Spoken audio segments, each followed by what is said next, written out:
कुछ वर्ष पहले तक जब आप हमारे देश में पाकिस्तान जिंदाबाद के नारे सुनते थे तो आप हैरान हो जाते थे कि हमारे देश में ये क्या हो रहा है, असहज हो जाते थे। फिर धीरे धीरे पाकिस्तान जिंदाबाद के नारे आपको अक्सर सुनने को मिलने लगे। स्थिति यह आ गई कि हमारे ही देश का एक वर्ग अब पाकिस्तान जिंदाबाद के नारों का समर्थन भी करने लगा है। हमारे देश में कुछ नेता भी ऐसे हैं जो ऐसे नारों का समर्थन करने लगे हैं, जो कहते हैं कि इसमें क्या बड़ी बात है। और अब स्थिति यह है कि हमारे देश में लोगों को पाकिस्तान जिंदाबाद के नारे की आदत सी पड़ गई है। लेकिन अब आप एक और नारे की आदत डाल लीजिए, क्योंकि अगर आपने तुरंत कार्रवाई नहीं की तो आपको यह आदत डालनी होगी। और वो आदत है पंजाब में खालिस्तान जिंदाबाद के नारे की। किसी भी देश के लिए सबसे मुश्किल युद्ध वो होता है जिसमें उसका सामना दुश्मन देश की सेना से नहीं, बल्कि अपने ही देश में छिपकर बैठे दुश्मनों और ऐसी ताकतों से होता है जो देश के टुकड़े टुकड़े करना चाहती हैं। और इस समय हमारा देश ऐसी एक नहीं बल्कि कई लड़ाइयां लड़ रहा है।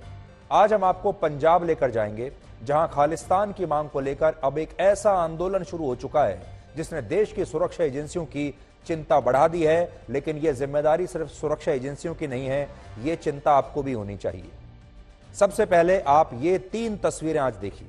पहली तस्वीर पंजाब के मोगा जिले में स्थित उस गांव की है जहां 29 सितंबर को खालिस्तान के समर्थन में एक बहुत बड़ा कार्यक्रम हुआ, जिसमें सैकड़ों लोग शामिल हुए। और इस दौरान हर व्यक्ति यही कह रहा था कि पंजाब अब भारत का एक राज्य नहीं रहेगा, बल्कि पंजाब अब खालिस्तान बनेगा और यह मुहिम अब रुकेगी नहीं। यहां मतलब भारत के ही एक राज्य में भारत के टुकड़े टुकड़े करने के लिए खुलेआम नारे लगाए गए, और यह सिर्फ एक स्थान पर नहीं हुआ। अब दूसरी तस्वीर देखिए जो पंजाब के होशियारपुर से आई है।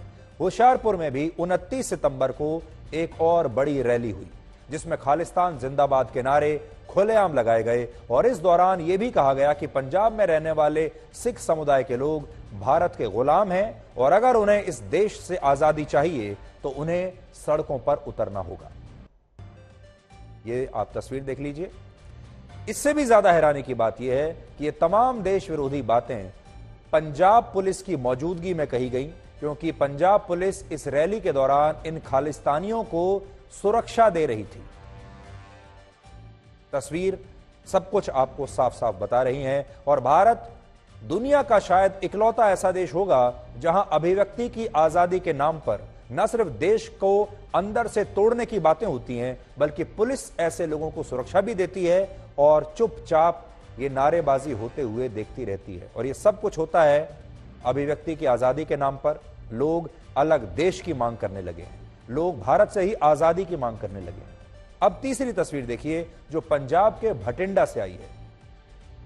यह है 2 अक्टूबर की तस्वीर। 2 अक्टूबर को भटिंडा में वन विभाग के एक दफ्तर की दीवार पर एक देश विरोधी नारा लिखा गया, और यह नारा था खालिस्तान जिंदाबाद, पाकिस्तान जिंदाबाद, हिंदुस्तान मुर्दाबाद। और यही चेतावनी आज हम लेकर आए हैं।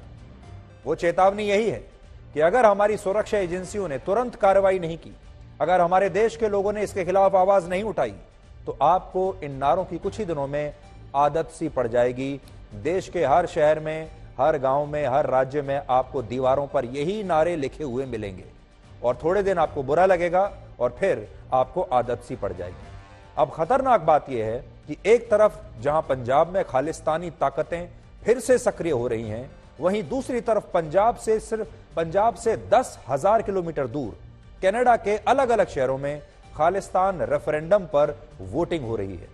और कनाडा में रहने वाले सिख समुदाय के लोग वोट देकर दुनिया को यह बता रहे हैं कि वो पंजाब को खालिस्तान बनाना चाहते हैं या नहीं। यानी आज अगर आप देखेंगे तो पंजाब को नया कश्मीर बनाने की कोशिश की जा रही है। आपको याद होगा आज से कुछ वर्ष पहले तक कश्मीर में बॉर्डर के रास्ते आतंकवादी ड्रग्स और हथियारों की स्मगलिंग करते थे, लेकिन अब यह सब कुछ कश्मीर की बजाय पंजाब में बॉर्डर के रास्ते से हो रहा है, पंजाब के बॉर्डर से हो रहा है जो पाकिस्तान से लगता है। और इसके पीछे एक नहीं 2 देश हैं। पहला देश है पाकिस्तान, क्योंकि पाकिस्तान ही खालिस्तानी संगठनों को फंडिंग करता है, उन्हें पूरा समर्थन देता है।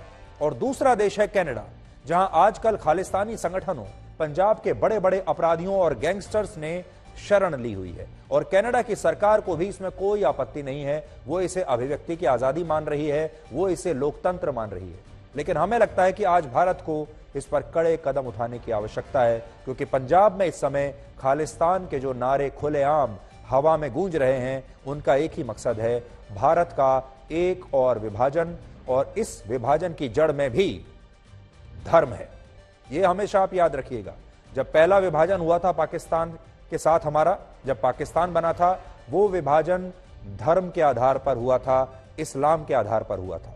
पाकिस्तान ने धर्म के आधार पर अलग देश मांगा था और अब खालिस्तानी भी धर्म के आधार पर ही अलग देश मांग रहे हैं। और सबसे बड़ी विडंबना यह है कि जब यह विभाजन हुआ, भारत एक धर्मनिरपेक्ष देश रहा, पाकिस्तान धर्म के आधार पर बना, खालिस्तान को भी धर्म के आधार पर बनाना चाहते हैं। लेकिन हमारे ही देश के अंदर बैठे हुए लोग आज पाकिस्तान का भी समर्थन करते हैं और खालिस्तान का भी समर्थन कर रहे हैं।